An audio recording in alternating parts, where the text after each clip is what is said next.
Hey guys, what's up? It's Ashlyn here. So, it's kind of chilly in here, so I am wrapped in my scary movie blanket, which goes one in one with our box today. We got our Abominable Book Club box.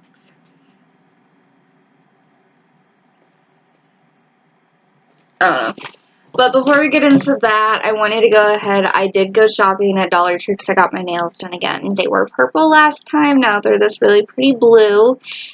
A good friend of mine actually picked out the color for me before they had to go to work.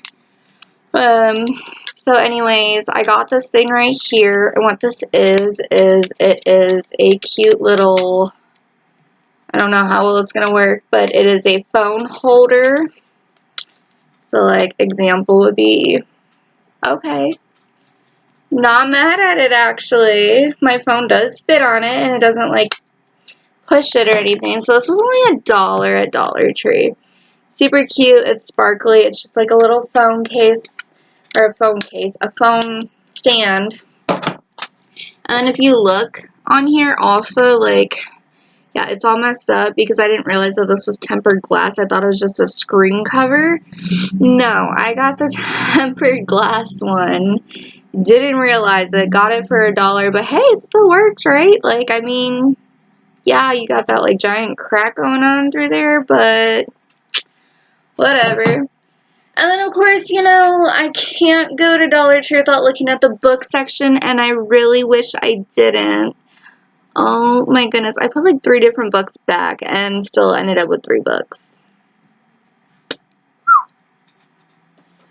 So this first book, all I read in it was that it's a Heartbreaker, a novel by Claudia Day. It looks like this. And it says, a dark star of a book glittering with mordant humor and astonishing seductive strangeness and grace. And that's quoted by Lauren Groff. And inside, all it says is, all I read was an isolated town, the remains of a mysterious cult, and a woman who disappears. And I was sold. So, I'm going to read with you guys the actual synopsis. It's 1985. Pony Darlene Fontaine has lived all her 15 years in the territory, a settlement founded decades ago by a charismatic cult leader. In this strange town run on a sinister economic resource, the women crimp their hair and wear shoulder pads, and the teenagers listen to Nazareth and Whitesnake on their Walkmans. Pony's family lives in the bungalow at the farthest edge of town, where the territory borders the rest of the wider world, a place none of the townspeople have ever been. Except for Billie Jean Fontaine, Pony's mother. When Billie Jean arrived in the territory 17 years prior, falling from the open door of a stolen car, the residents took her in and made her one of their own. She was the first outsider they had ever laid eyes on. Pony adores and idolizes her mother, but like everyone else in the territory, she is mystified by her. Billie Jean refuses to describe the world she came from. One night, Billie Jean grabs her truck keys both barefoot into the cold October darkness and vanishes. Beautiful, beloved, and secretive, Billie Jean was the first person to be welcomed into the territory. Now, with the frantic search underway for her missing mother, Pony fears, will she be the first person to leave it too? Told from the 3 unforgettable perspectives of a daughter, a killer dog, and a teenage boy named Supernatural, this novel is startling in its humor and wrenching in its wisdom about the powers, limits, and dangers of love. Heartbreaker is an electrifying page-turner about a woman reinventing herself in order to survive, and a daughter who must race against the clock to untangle the mysteries left in her mother's wake. Sounds really good. Like I said, all I read was about somebody disappearing. And I was sold. Alright, next, this is the very first book I actually picked up when I went over into the book section. And this is Approval Junkie, Adventures in Caring Too Much by Faith Sally. Now, if you guys don't know, Faith Sally is actually a comedian. I did not know this until reading some of the synopsis.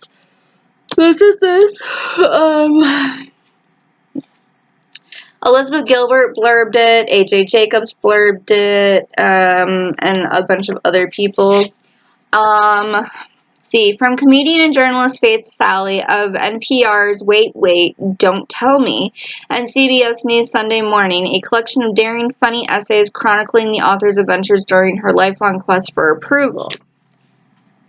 It says, Faith Sally has done it all in the name of validation, whether it's trying to impress her parents with a perfect GPA, undergoing an exorcism in the hopes of saving her toxic marriage, or maintaining the BMI of a flapper with a touch of dysentery. Sally is the ultimate approval seeker, an approval junkie, if you will. In Miss Aphrodite, she recounts her strategy for winning the high school beauty pageant. Not to brag or anything, but no one stood a chance against my emaciated, spastic resolve. What I wore to my divorce describes Sally's struggle to pick the perfect outfit to wear to the courthouse to divorce her husband. I envision a look that said, yo, this is what you'll be missing, even though you've introduced your new girlfriend to our mutual friends, and she's a decade younger than I am, and is also a fit model. An overachiever, she shares tips on how to ace your egg retrieval. Thank your fertility doctor when she announces you have amazing ovaries. Try to be humble about it. Oh, these old things? And in Wait, Wait, Don't Tell Me About Batman's Nipples, she reveals the secrets behind Wait, Wait, Don't Tell Me.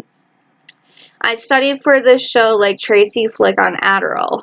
With thoughtful irreverence, Sally reflects on why she tries so hard to please others and herself, highlighting a phenomenon that many people, especially women, experience at home and in the workplace. Equal parts laugh out loud funny and poignant, Approval Junkie is one woman's journey to realizing that seeking approval from others is more than just getting them to like you. It's challenging yourself to achieve and survive more than you ever thought you could. I saw it. I thought it was good. I said approval and junkie on it, so like two different things. And then to find out that it comes from a comedian's perspective really set me for one because I really like that idea. The last one is called Property. It's stories between two novellas by Lionel Shriver. Looks good, right? Not exactly sure what this is about. I just know that it's a different, like, short stories. Okay. Intermingling settings in American Britain, Lionel Shriver's first collection of short fiction explores property in both senses of the word, real estate and stuff. These pieces illustrate how our possessions act as proxies for ourselves and how tussles over ownership articulate the power dynamics of our relationships. In Lionel Shriver's world, we may possess people and objects and places, but in turn they possess us. In the stunning novella The Standing Chandelier, a woman creates a deeply personal wedding present for her best friend and his fiancé, only to discover that the jealous fiancé wants to cut her out of their lives completely. In Domestic Terrorism, a 30-something son refuses to leave home, resulting in a standoff that renders him a millennial cause celebre. In The Chapstick, a middle-aged man subjugated by service to his elderly father discovers that the last place you should finally assert yourself in airport security is airport security. In Vermin, an artistic Brooklyn couple's purchase of a ramshackle fixer-upper house destroys their once passionate relationship. In The Subletter, two women, both journalists covering foreign conflicts, fight over a territory that doesn't belong to either. Exhibiting a satisfying thematic unity unusual for a collection, this masterful work showcases the biting insight that has made Shriver one of the most acclaimed writers of our time. As acclaimed novelist Lionel Shriver turns her prodigious talent to shorter form in the striking new collection of 10 stories and 2 novellas. I love things like this when there's more than just one that you can go into it. So that's everything I got from Dollar Tree. Yeah, it's just not very much for once. I actually was pretty smart about it. The only other thing I did get is I got another candle lighter because these are very, very effective. And if you get them wet on the tip right here with wax, they don't work anymore because there's these little holes right here. See that? And wax gets in there, candle's done. Or the lighter's done. And I have really deep candles, so Anyway, give me a second. I'm going to take a drink, and then we'll go ahead and get into the Abominable Book Club box.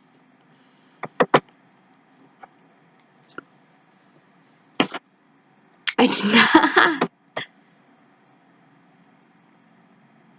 Pause. Why is it not pausing? Alright guys, you ready?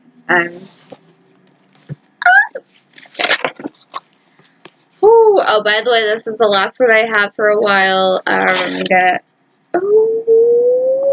Oh, looks so good! Okay. Like I said, this is the last one I have for a while, so with that being said, I'm sorry. But this is getting a little on the expensive side right now, and I have dental work to take care of first, so after my dental work, I will be bringing it back. But this is the Full Guts May 2021 box for the Abominable Book Club box. And you guys can probably see my cat. Serenity. What doing? What are you doing? Seriously.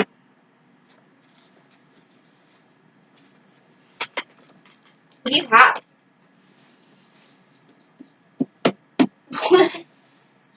Quit. Leave that alone. Don't mess with that. And don't mess with this, or this, or this.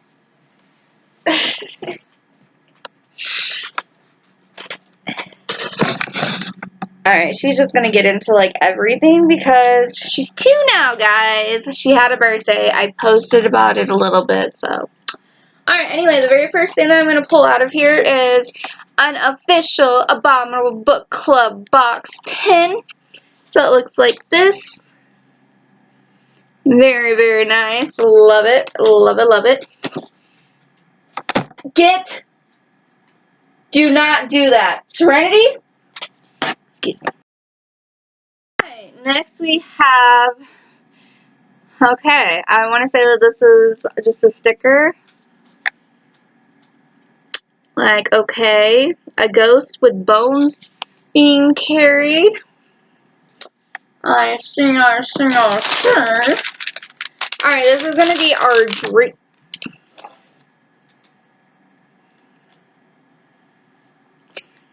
This is going to be our little drinks. So with that being said, let's pop this baby open. Oh my gosh, it's getting everywhere. One thing I don't like about their subscription is, like, you guys see that? It's everywhere. It's all over right now. Oh, okay. I don't know if something popped open in here. I don't think this is all just their packaging.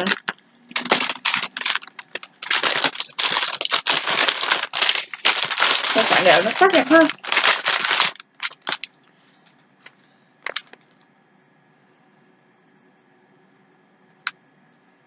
Alright, so first we got our Nestle Aero Hot Chalk. So it looks like this. This is like a typical thing we always get. We always get a cappuccino unsweetened taste from Nescafe. And then we also get a coffee bag from Lion's Gojo. And this is rich and full-bodied. Right here. Sorry that I hurt my cat again. Next we have, oh, they messed up. They gave me strawberry. Strawberry and raspberry from Twinings, all natural ingredients. I told them I was allergic to strawberry, and they keep doing this. And the last one is from Twinings. It's a Jasmine Green Tea, and this actually looks heavenly, and I'm probably going to go ahead and drink that later on here, but this one I cannot have. Excuse me. I believe it is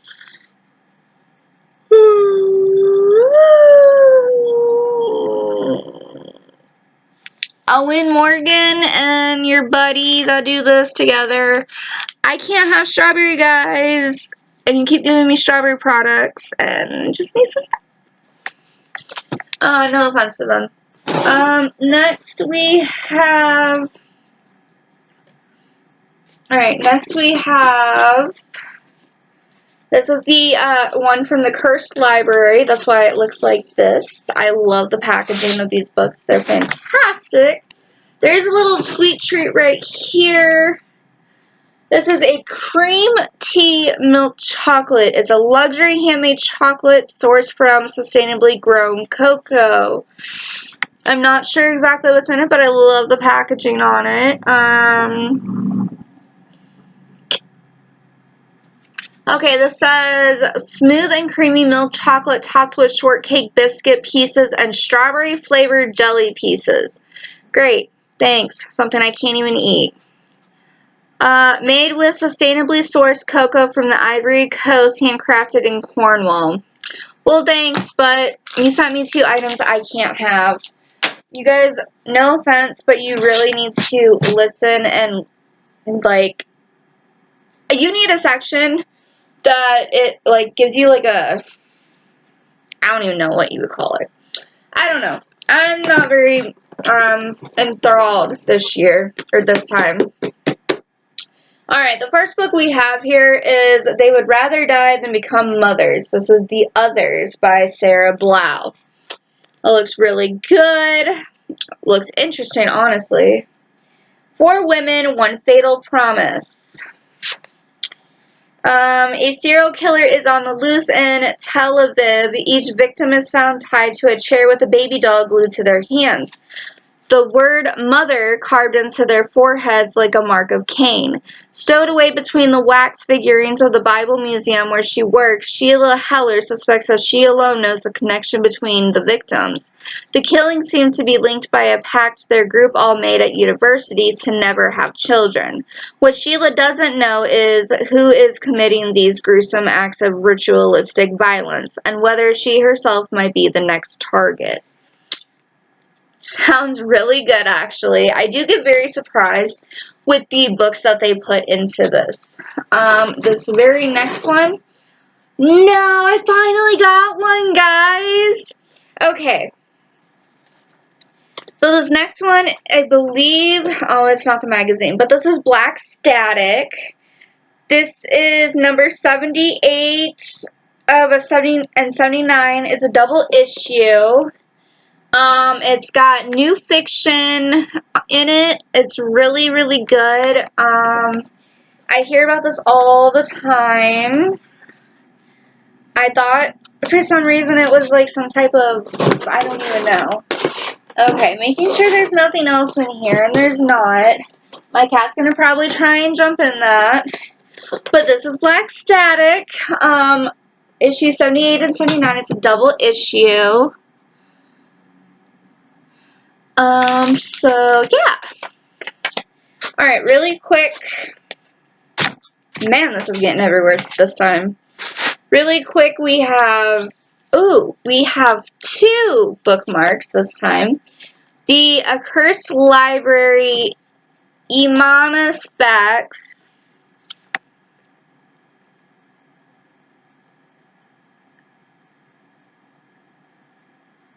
Imanis Yusuf, brother, born Carthage, Tunisia, October 1st, 1384, died Gerlichov Peak, Slovakia, September 10th, 1414, reborn at the Accursed Library, unknown, September 13th, 1414. He's originally a Christian missionary from Carthage who traveled with his protege to the mountains of Carpathia to investigate rumors that a mysterious building had emerged suddenly in the mountainside. Imanas became the keeper of the Accursed Library by murdering his companion at the doorstep, an act of extreme cruelty and blasphemy. He renounced his faith and his freedom in exchange for the knowledge held within the walls. Okay, so this is what that looks like. Imanis Facts. He has the second largest collection of spores, molds, and fungus in the world. His complexion is attributed to the lack of sunlight from living in the Accursed Library and also crystal meth. He has a pet cryptid named Vinny, on whom he performs torturous experiments, once got into a fight with Stephen King over a bar tab, organizes his books alphabetically by author, will kill anyone who doesn't, was briefly Mary Shelley's writing partner, during which he produced a draft of Frankenstein where the creature was a talking dinosaur, and thinks New Moon is the best Twilight book. Interesting. And then this one is the Abominable Book Club, and it's got this little QR code right here that you can scan. And this is...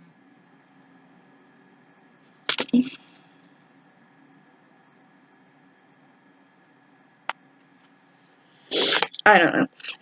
This is Spookmark 8 Series 3. It was his voice that caught Kate's attention first, deep and throaty, like someone walking on gravel. Even the Fishmonger had trouble understanding him. Carly glimpsed his face through the hood of his bright yellow rain slicker and gasped under her breath. He was hideous. His skin looked damp and pallid, the dark orbs of his eyes spaced too far apart in sunken sockets. The man's mouth reminded her of a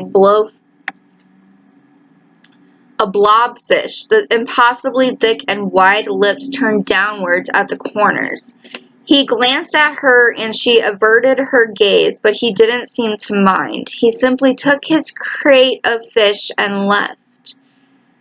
Kate should have gone home, but something urged her to follow him. She trailed him through the fish market and down a side street until they arrived at an old public toilet. The decrepit structure was long abandoned, the gate padlocked, and the entrance overgrown, but the man went inside anyway. Kate ignored the condemned structure signs and entered too, covering her nose from the stench. She watched as the man went to the urinal wall, where a large chunk of the grimy, mold-covered tiles were missing, exposing a ragged, dark hole. He set down his crate of fish and removed his coat. His skin was pale, blotchy, and as smooth as a frog, glistening with oily sweat. Then he dropped onto his stomach and slithered headfirst down the hole into the waiting dark. Okay. Really quick, we're going to go ahead and look into this. So, first and foremost, The Others is by Sarah Blau, as I stated, is the timely and controversial Israeli bestseller about 4 women and their fatal promise not to have children. A serial killer is on the loose in Tel Aviv. Each victim is found tied to a chair with a baby doll glued to their hands, the word mother carved into their forehead like a mark of Cain. Stowed away between the wax figurines of the Bible Museum where she works, Sheila Heller suspects that she alone knows the connection between the victims.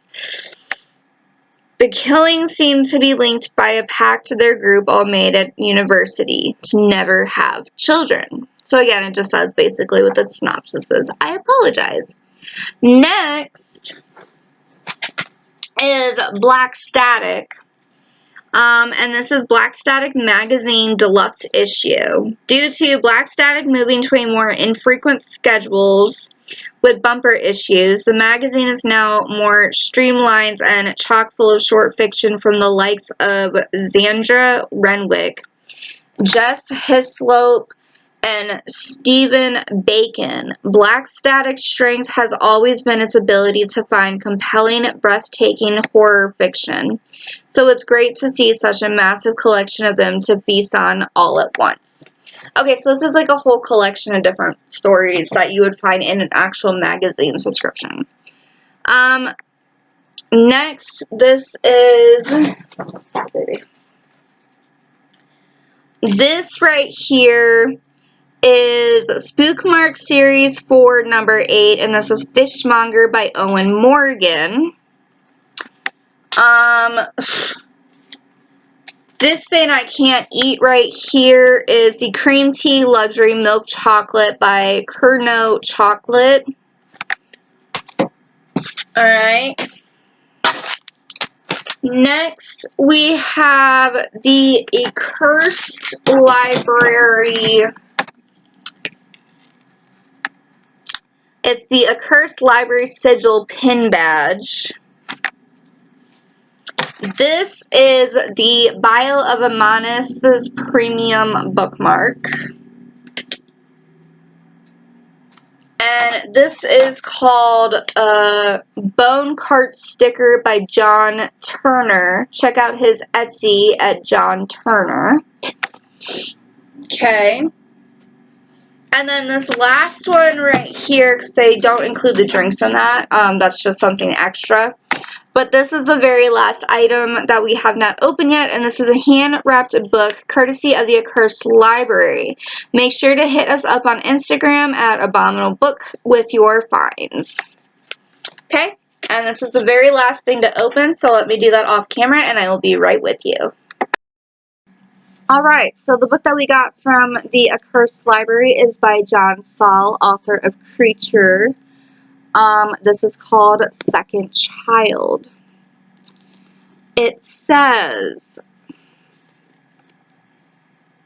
Secret cove, ruggedly beautiful and remote, bordered by dark woods and deserted villages, home for the wealthy who have lived there in splendid seclusion for generations. Here on the night of the annual August moon ball, a shy and lonely servant girl committed a single, unspeakable act of violence. An act so shocking that its legacy still survives. Now, 100 years later, that unholy terror is about to be released once more in all its unspeakable fury. Now, one family is about to feel the icy hand of supernatural fear as Melissa Holloway, shy and troubled, and just 13 years old, comes to know just what blood-drenched secret waits lurking behind a locked attic door. And that is Second Child.